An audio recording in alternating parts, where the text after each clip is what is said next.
dia mungkin sudah banyak terlalu masyayikh yang lebih berhak untuk ngisi. Misalnya ada Syekh Kibar juga, ulama-ulama kibar yang banyak. Ini habis maghrib Syekh Abdul Razak sekarang.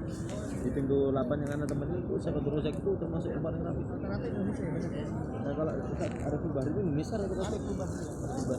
nanti kalau kesini lagi ajak kita lagi saya bantu. Lewat 19. Ya sebelah kiri. Dua-dua. Lihat tempatnya dua-dua di sana.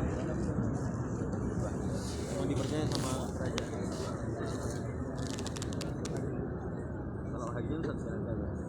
Terus yang dapat penghargaan